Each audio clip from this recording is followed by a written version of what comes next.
Joe, welcome to the program. How are you? Thanks for having me, Glenn.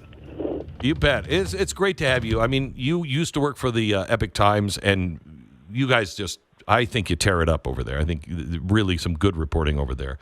And you also co-wrote and appeared in 3 January 6th related documentaries.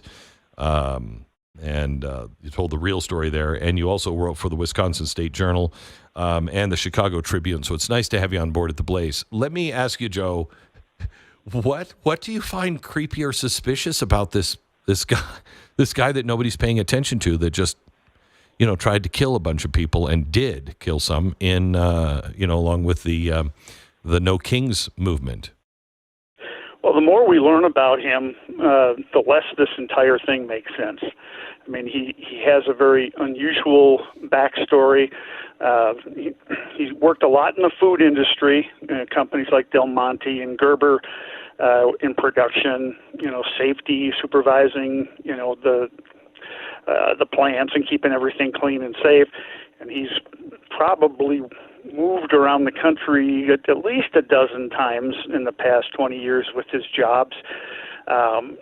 But he also has a background as a preacher, which we're just finding out a little bit more about that. I have a story out this morning about that he has traveled around the world, at least in part, as a preacher, a Christian preacher who had studied at an institute there in Dallas.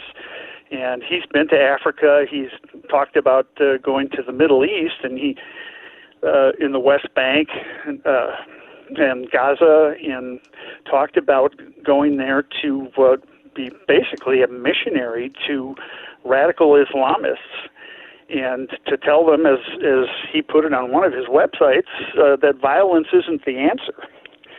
Now, that's an interesting thing for him to say. I talked to Robert Spencer from Jihad Watch, and he said if he actually did that, he's fortunate to be alive, because typically if you proselytize, that's a death sentence in Islam. So, yeah. He said if he actually did that,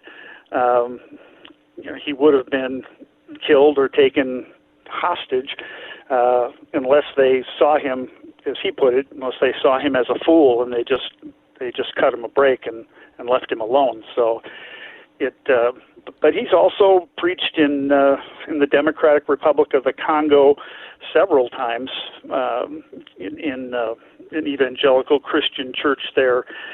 And we came across some very interesting video of him talking about his story of his awakening to Christianity. But he was so excited about talking about Christ, he put his arms out almost like a bird and was flying around the stage saying, what Jesus has done for me, and whoo-hoo. It's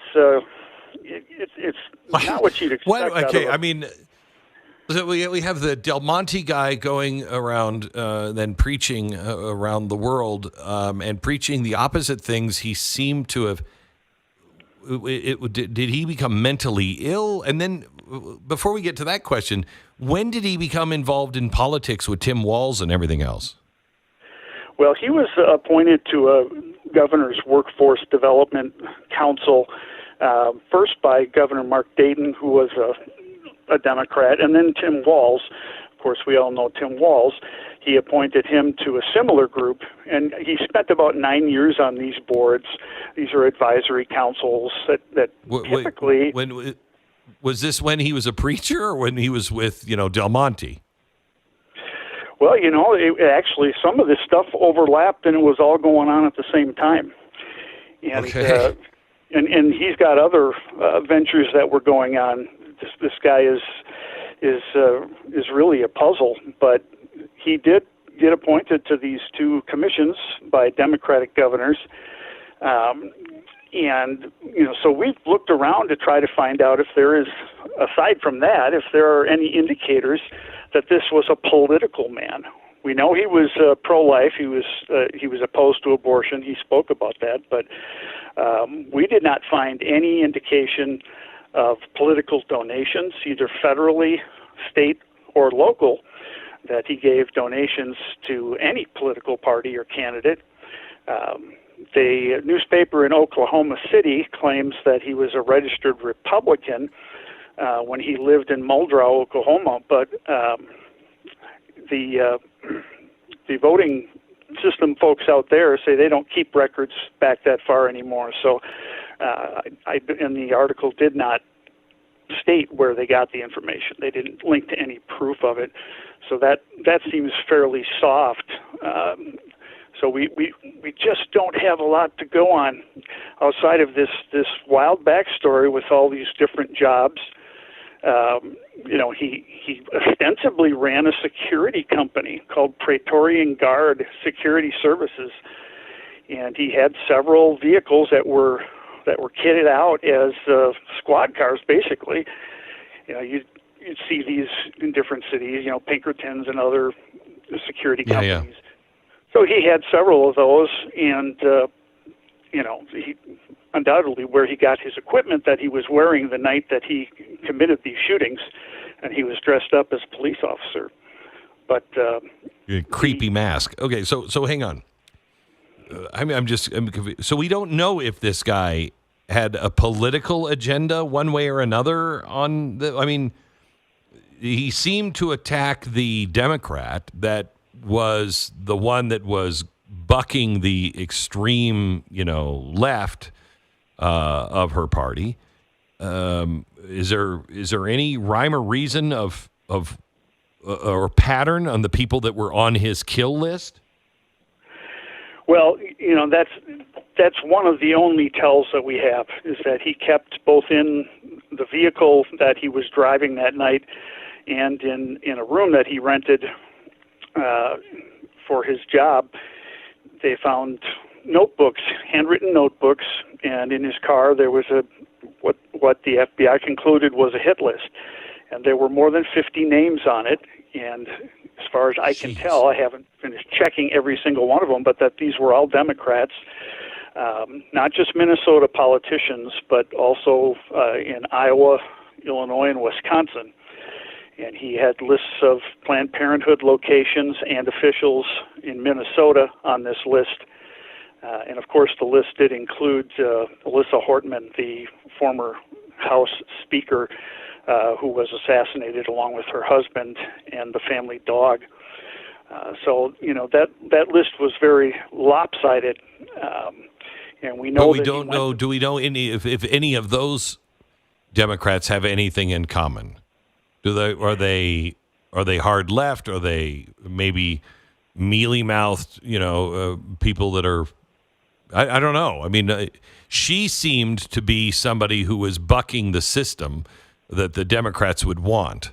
So it's not like this was a hardcore lefty. This seems like somebody who actually had a conscience, was trying to do something that they really believed in. So why was she on the list? Or can you tell, have you looked at the politicians' names to be able to see any pattern on voting patterns or anything? Well, in her case, and this got almost no attention in the corporate press, within the past 2 weeks before her death, there was a key vote in the legislature in Minnesota that would strip the subsidized health care for adult illegal aliens. And that was a very close vote, and it turns out she was the deciding vote and the only one to cross party lines to put that legislation over the top. And so that certainly didn't endear her to the left, because that's a kind of a sacred cow. And so come January 1st next year, adult illegal aliens will no longer have access to the subsidized or free health care. So that was a big vote, and that's something you certainly have to put into the equation here and see if that provides any sort of motive. But he really didn't have any visible interest in state politics that we can see. So, there's so bizarre. There's lots of intrigue, but he hasn't made statements to people that so and so. I just can't stand this person, or or on the other side, whether he was his childhood friend claimed that he was a Trump voter, but we don't have any. Minnesota's an open primary state, so there's no records that we could check on that. It's just a lot of soft information, and I have a feeling that when this is all said and done, his story and the explanation is going to go a lot deeper. Okay. Hold on just a second, because I've got a couple of questions. Why did Tim Walz, know this was a political assassination immediately? The phone now that has been traced to several foreign countries, is that because of the preaching thing? His wife arrested with several passports, and I don't understand any of this. Okay, so when this happened, we're talking about the Minnesota shooting. When this happened, Tim Walz comes out, seemingly almost immediately, at least that's the way it felt, and said, this is a political assassination. Was this just speculation or wishful thinking? What is it? How did he know that? That's a great question, and nobody asked him that, to say, hey, what leads you to the conclusion that this was a politically connected assassination? It clearly was targeted. He selected his victims or potential victims for that night, but you would think that you would have some intel and nothing that was ever shared to say, this is why. We know this is why. In fact, the FBI and the local police will not ascribe a motive, even after looking at all of his notebooks, which they haven't released all the pages of them, but they did release the hit list. But I found that to be very telling that he would describe it in that manner, and I think that set off some of the back and forth between the right and the left on the finger pointing on this. Right, and then the police knew somehow to go to the second location in advance of the shootings. How did they do that? Well, these communities are all fairly close together, and after Senator Hoffman was shot and his wife was shot at about 2 a.m. on the 14th, that word was circulated to all the area departments, and several of them did proactive policing and sent squads out to check on some of their lawmakers. And in one case... But they didn't stop him, did they, at the second location? No. The second location, the family had changed their plans, and they were gone, so they were not even home. It was the third location where this fella was parked in his fake squad car about a block away from a state senator's home, and the local New Hope Police Department squad pulled up next to him and tried to get his attention. Of course, he's got this creepy-looking milky white mask over his head, and he just stared straight ahead. And the officer apparently was satisfied by the look of the vehicle that, this must be an officer from some jurisdiction here watching out for the house. So that officer continued on to the state senator's home and waited for some backup. And by the time other squads arrived, he was gone. He took off, and he went to the Hortman home where he murdered the former speaker, her husband, and the family dog. So he certainly could have been stopped if there had been maybe a little more inquisitiveness, shining the flashlight in there or knocking the window saying, hey, but they didn't do that. And then I've only got 2 minutes left. So you pick which one it has more information in it.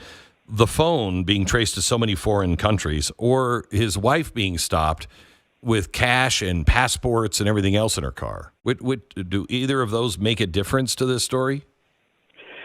Well, I think there is an explanation for the wife. He had he did a group text to all of his family, his children and his wife, in which he said, Dad went to war last night. And he said he didn't want to tell them much about that because he didn't want to implicate them in anything that he was doing. And then he texted his wife, he called or texted his wife separately and said there's going to be police coming to the house and they're going to be trigger happy and I don't want you to be there. So he advised her to take the kids. But she had $10,000 in cash. She had passports and she had the kids with her. Well, of course, the police were tracking her phone, and they pulled her over, I think it was about 80 miles away, and she volunteered to let them look through her phone, to look at the texts, but they found the weapon and the ammunition in the vehicle as well. So, again, these things just make you pause. I know. Joe, thank you so much. Really great to have you writing for The Blaze. We'll continue to talk to you about this and follow this story because it is absolutely bizarre. Appreciate it. Thank you. Have a good weekend. Yep. You bet.